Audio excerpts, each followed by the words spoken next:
Assalamualaikum warahmatullahi wabarakatuh. Perkenalkan, saya Destina Anggraini dengan NIM 220304246. Di sini saya akan menyampaikan materi dari pertemuan 9 sampai pertemuan 15. Adapun mata kuliah yaitu Manajemen Teknologi Informasi dari Bapak Dosen Pengampu Pak Iqbal Ahmad SEMM.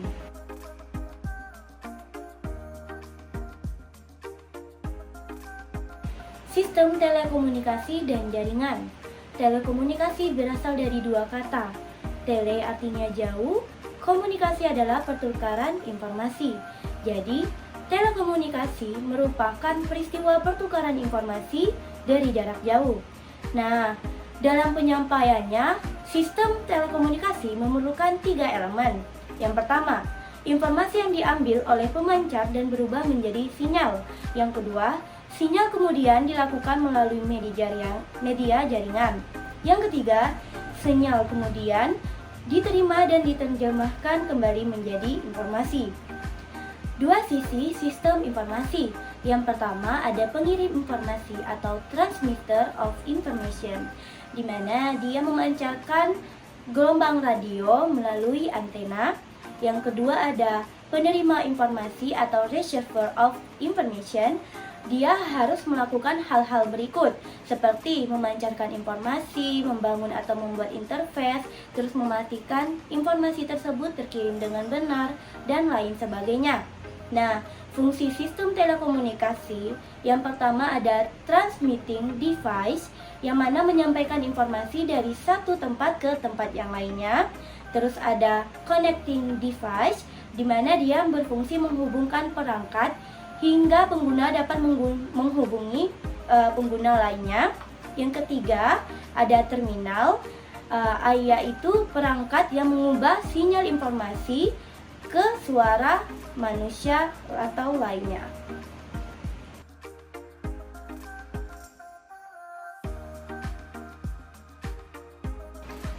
Internet, intranet, dan externet.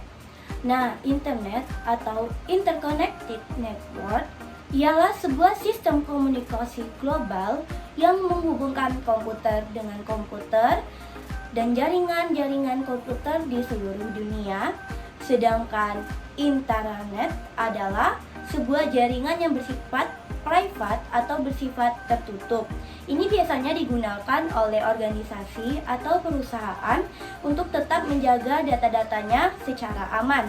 Sedangkan extranet adalah jaringan pribadi yang menggunakan protokol internet dan sistem telekomunikasi publik untuk membagi sebagian informasi bisnis atau operasi secara aman kepada penyalur, yaitu supplier, penjual atau vendor, mitra atau partner, pelanggan, dan lain-lainnya. Nah, ancaman dari penggunaan ketiga ini, yang pertama adalah pelanggaran keamanan, seperti diretas atau disalahgunakan data-datanya. Yang kedua ada virus, itu bisa dari dalam dan juga bisa dari luar. Nah, fungsi-fungsinya itu tergantung dari keinginan kita sendiri dalam penggunaannya.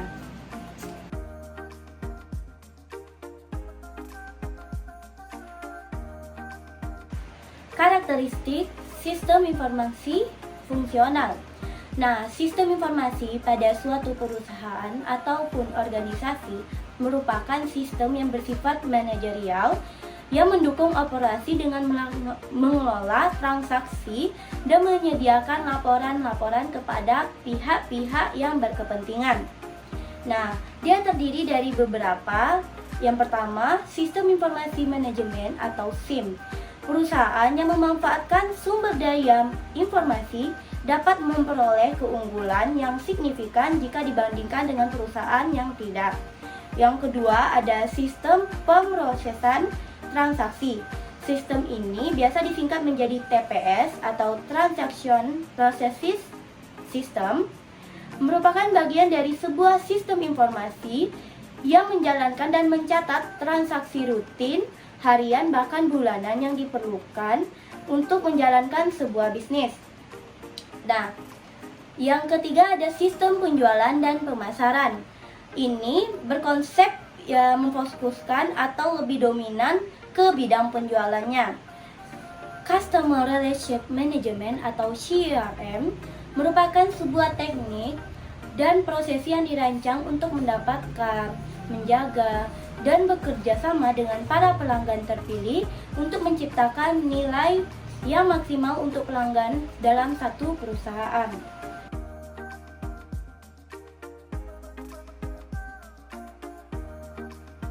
E-commerce. E-commerce adalah proses pembelian dan penjualan atau pertukaran produk layanan dan informasi melalui jaringan komputer termasuk internet. Nah, e-commerce merupakan aplikasi teknologi yang menuju otomatisasi transaksi bisnis dan alur kerja. Jenis-jenis e-commerce.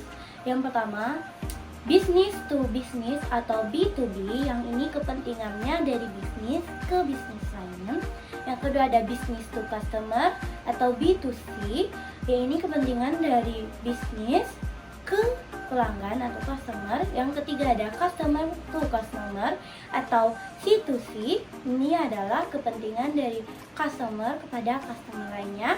Yang keempat ada customer to business, yaitu C2B, yang mana kepentingan dari customer atau pelanggan ke bisnisnya. Yang kelima ada business to administration atau B2A, yang mana kepentingan dari bisnis kepada administrasinya.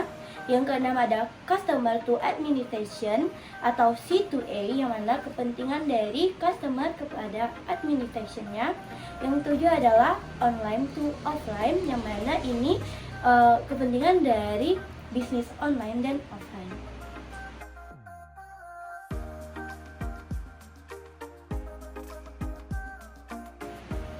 SCM atau manajemen rantai pasokan adalah manajemen aliran barang dan jasa dan mencakup semua proses dari bahan mentah menjadi produk akhir. Nah, ini melibatkan perampingan aktif dari kegiatan sisi penawaran bisnis untuk memaksimalkan nilai pelanggan dan mendapatkan keunggulan kompetitif di pasar. Nah, jenis-jenis supply management yaitu ada satu, rantai supply upstream atau supply hulu. Yang kedua ada internal SCM atau manajemen internal rantai pasok. Yang ketiga ada downstream SCM atau supply rantai pasokan hilir. Nah, permasalahan supply chain management, yang pertama ada produk yang berkualitas, yang kedua pabrikan global, yang ketiga permintaan pasar yang berubah, yang keempat teknologi baru, kelima konsolidasi basic pemasok,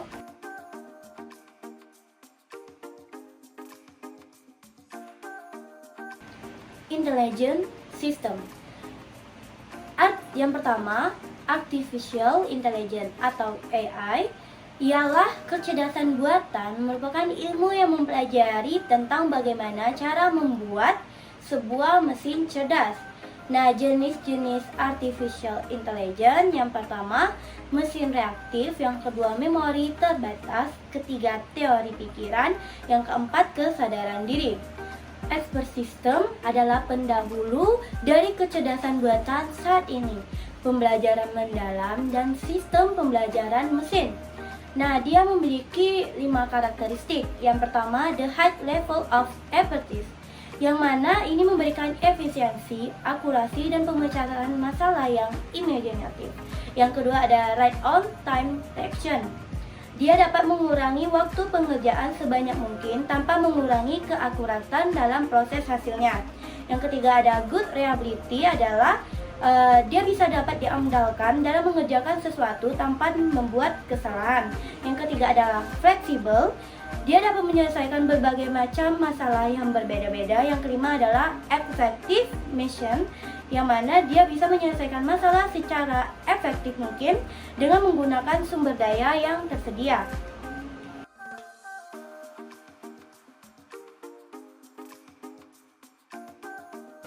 Haki atau hak atas kekayaan intelektual adalah hak spesial dan eksklusif, di mana hak ini akan diberikan kepada seseorang atau kelompok yang menciptakan suatu produk atau suatu hak. Nah, hak ini seperti mencakup hak cipta, hak paten, dan hak merek. Hak terhadap kekayaan industri, yang pertama ada hak paten atau patent, yang kedua merek atau trademark, yang ketiga ada rancangan atau industrial design, yang keempat ada rahasia dagang atau trade secret, yang kelima ada hak cipta, yang keenam ada perlindungan varietas tanaman atau plant variety protection. Pasalnya yang pertama ada Pasal 90 UU Nomor 15 Tahun 2001. Seseorang yang dengan sengaja dan tidak memiliki hak tetapi menggunakan merek orang lain untuk barang atau jasa yang diproduksi dan diperdagangkan akan menerima hukuman penjara maksimal 5 tahun dan denda maksimal 1 M. Sekian yang dapat saya sampaikan. Mohon maaf apabila ada kesalahan kata dan perbuatan. Akhirul salam.